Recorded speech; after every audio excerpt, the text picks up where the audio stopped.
I have a good comment for your notes. Now's the time to fix the next 10 years. Now, sometimes you have to come to grips with reality and with truth. Big question, are you reading the books that's going to take you where you want to go in the next 5 years? So you want to make sure. I would assume for all of you, to get where you want to be in the next 5 years, you're either reading the right books or you're not. You're either engaged in the disciplines or you're not. But here's what we don't want to engage in. Disillusion. Hoping without acting. Wishing without doing. So the key is to take a look and say, where am I? What could I do to make the changes, to make sure that I can take more certain daily steps toward the treasure I want, the mental treasure, the personal treasure, the spiritual treasure, the financial treasure. I don't want to make any errors. Now's the time to adjust my daily program to take me where I want to go. You might draw a little circle. This is where you are. 10 years from now, you could be here, or 10 years from now, you could be here. And the difference in 10 years between here and here could be significant in money and lifestyle, treasures, equity. In 10 years, an incredible difference, but right here, a small difference in the change of discipline, the change of thinking to start you on this journey versus this journey. Now, it's also very important intellectually to know whether or not you're headed this way or this way. And once you decide, 10 years from now, I think that the gathering of my intellectual and personal and spiritual and moral and economic treasure may not be that great. The key is to start right now making these changes to walk this new road. But here's what's exciting to me. Just a few daily disciplines makes a great deal of difference in 1 year, 3 years, 5 years. Just a few daily disciplines. Whether you wind up here or here. Good question. 10 years from now, you will surely arrive. The question is, where? We don't want to kid ourselves about where. We don't want to kid ourselves about the road we're walking. Do not kid myself anymore, Day. I don't want to go disillusioned anymore. I was using the cross-finger theory back when I was 25, 24, 23. I finally decided that the cross-finger theory was not going to get me what I wanted. That isn't where the treasure lies. That I'm going to have to make sure which of these ways I'm headed. But a few reading disciplines and a few disciplines of mind and a few disciplines of activity, and you can make all the difference in the world whether you wind up here or whether you wind up here. But just a few changes. Sometimes we get the idea that we're doing about 10% and there's about 90% more that we need in order to make the difference for our fortune. And probably the opposite is true. We're doing enough things to have bought and shared in the good life so far. And maybe all you need is that extra 5%, 10% of intellectual change, activity change, a refinement of discipline, a refinement of thought. And all we need is the ideas to make those simple changes, and the equity starts gathering in 1 year, 3 years, 5 years, 10. Starting tomorrow, what are you going to do that'll make a change in your life's direction? Good question. What are you going to do starting tomorrow that'll make a difference? Now see, if you don't do something starting tomorrow that'll make a difference, guess what? It's gonna be the same. And see, that way you can guess what the next 5 years are gonna be like. Look at the last 5. Because the next 5 are gonna be like the last 5 unless you, major key, tomorrow, change it all. Or change a little, or change something, or don't change. It's choice time. You can do whatever you want. But it's nice to know any day you wish you can change your whole life. What can you do starting tomorrow that'll make a difference? Good question. What can you do with economic chaos, massive disappointment? What can you do with a broken heart? What can you do when it won't work? Good question. If you want your life to change, here's the source of it all. Ideas plus inspiration. Now, ideas are not that far away. Everything you need is within reach. The ideas you need for life change or business change is within reading reach. It's within listening reach. There's probably a library not too far from you. The problem is, right, there's a library there, but most people drive by. Very few drive in. Do you know how many people own a library card in the United States? 3%. And guess how much they cost? Nothing. Wow. But see, it's within reach. If you search, you will find. But it's very important to know that finding is reserved for the searchers. We don't find what we need, we find what we search for. Needing is not the prerequisite to getting value. You can't be a needer, you have to be a searcher. But if you'll search, if you'll try, if you'll go, if you'll listen, ideas are within reach. And ideas are life-changing. There's nothing so powerful as an idea whose time has come. A business idea, a social idea, an investment idea, good health idea. All you need is just the refinement of an idea to make an impact on your life. Gather treasure, gather equity, gather wealth. Because it doesn't take much to make a significant difference as the time passes. We could all use a little coaching. Listen to someone's experiences and see if it might cause for you a little moment of correction so that you can make some changes that'll add up to some extra worth in the next 1 year, 3 years, 5 years. All kinds of ideas, health ideas, enterprise ideas, living a better life ideas. Now, if you're excited and you're ready to change, find out how things work. The first key to doing better is find out. To change your life, really, you need ideas. There isn't anything an idea can't change. And Schultz taught me the major problem is lack of an idea, not a problem. At first, I didn't have any money. I don't have any money. He said, that's not a problem. Now, see, up until then, I always thought it was. Right? I was confused. He said, no, the problem is lack of an idea on how to create money and wealth. It isn't lack of money, it's lack of ideas. So if you get the ideas, so you can change anything. Now, to get ideas, you need a constant study of finding out. When you find out something that works, put the information in your journal. Don't use your head for a filing cabinet. Put it in your journal so that you can do the next best thing. Repetition, repetition, repetition. Go over it. And if you repeat it, go over it, sure enough, someday, some mysterious day, the idea takes root, starts to grow, and shows up in your bank account, and your dress, and your personality, and your lifestyle. But capture the ideas in your journal. Find out how things work. If you wish to be successful, study success. If you wish to be happy, study happiness. If you wish to be wealthy, study wealth. Don't leave it to chance. Make it a study. Some people just go through the day with their fingers crossed.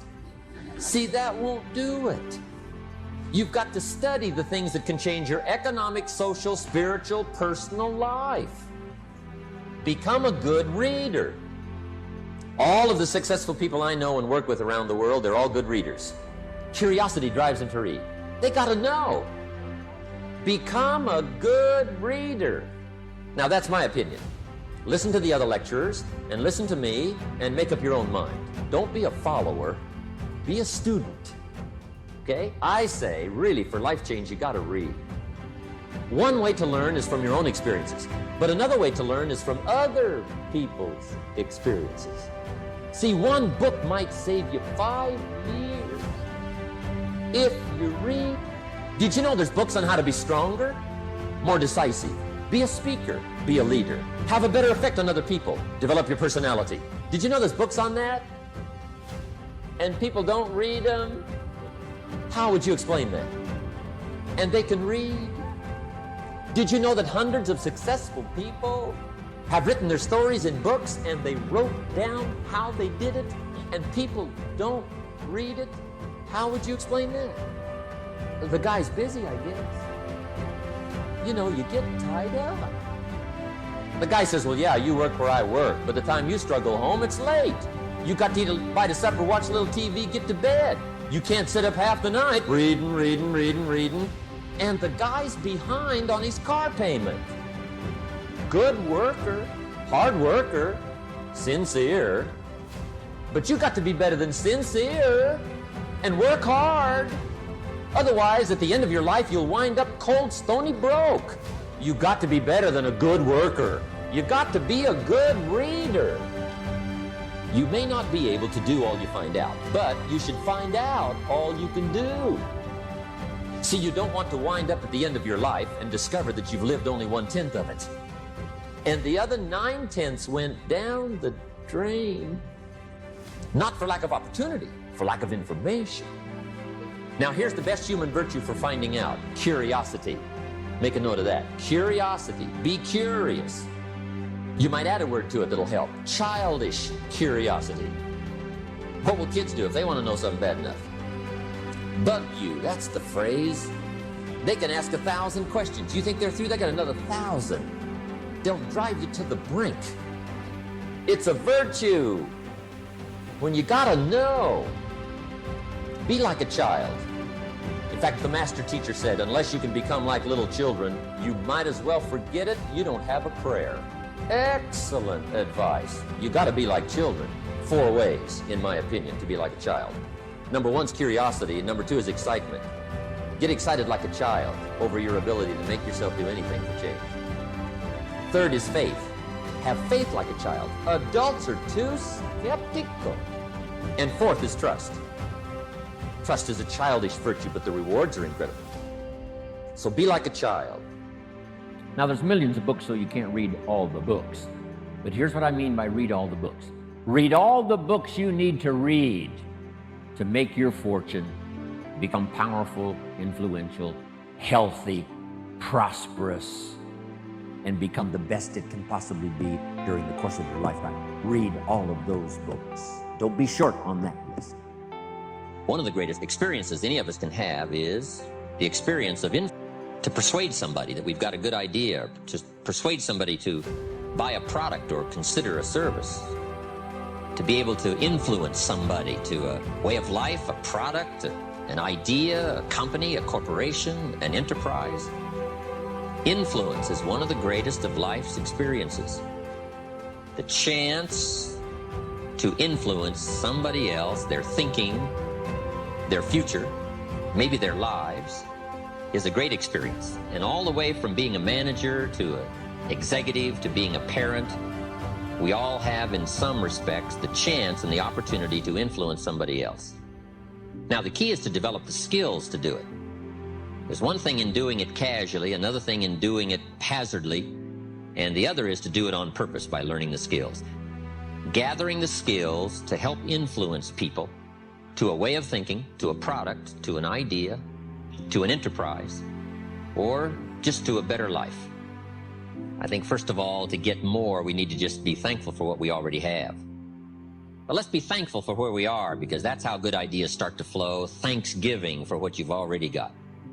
Here's what blocks the flow of all good information: cynicism. It's not that difficult to be a practiced cynic.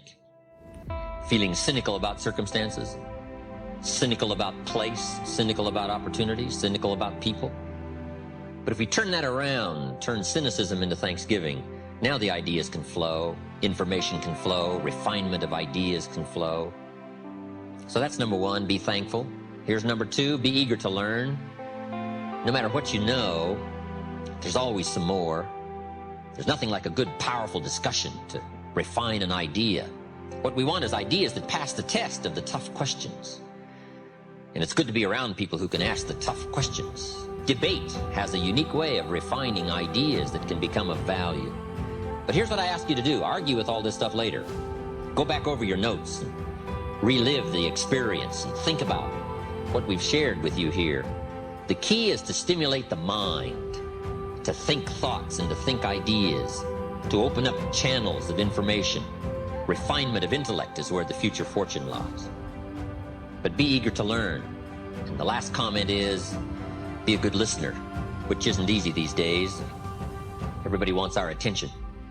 Radio voices and television voices and advertising voices and political voices and social voices and religious voices and community voices and family voices. And how do you sort through all the voices and give extra time to a voice of substance? It isn't easy. But if you'll practice the art of good listening, no telling what you can find in the way of ideas that can help change your life. The next key word is inspiration. Inspiration is a mystery, why some people are inspired and some are not. Who knows what that mystery is? Emotional vitality. Some people have this incredible zest for life and an appetite for living well and doing well, and others seem to take the ho-hum attitude, let it slide, and hopefully it'll work out anyway. I don't know what the difference of that is. But it is exciting to watch people who are inspired. But I think the key to it all is self-motivation, personal inspiration, drawing emotional vitality from life and the challenge, going for it. We all admire that. You've got a new opportunity going and no telling what you're going to make of it, and you're all excited. Maybe some of you, we've caught you in harvest time. Maybe you're celebrating. Maybe this is the summertime for you, when sometimes the going is tough and the weeds are attacking your garden and the bugs are after your values. Summertime is an interesting time. It's not that easy to last from spring till fall. Summer's a test, and especially when the creditors are calling. So I don't know, maybe we've caught you in a testing time. Maybe this is challenging time for you, the summertime. Maybe I've caught you in winter, and I'm sure we've all had some of those winter times, sort of desperate times, decision-making times. Maybe I've caught you in this series at the fork of the road, and some of the decisions you make in the immediate future are going to have everything to do with your next 5 years, 10 years. And I've been to a few of those called forks in the road. I mean, which way do you go? What do you select now as your next path of opportunity? And maybe these are trying times for you. Winter can be a source of trial when the push is on and the press is on. You got to get going. You got to take action. The disciplines is the miracle process. And here's how to get the miracle of your future going as far as disciplines are concerned. Number one, do what you can. You might go home and set a whole new pace for yourself, and we call it cleaning up neglect.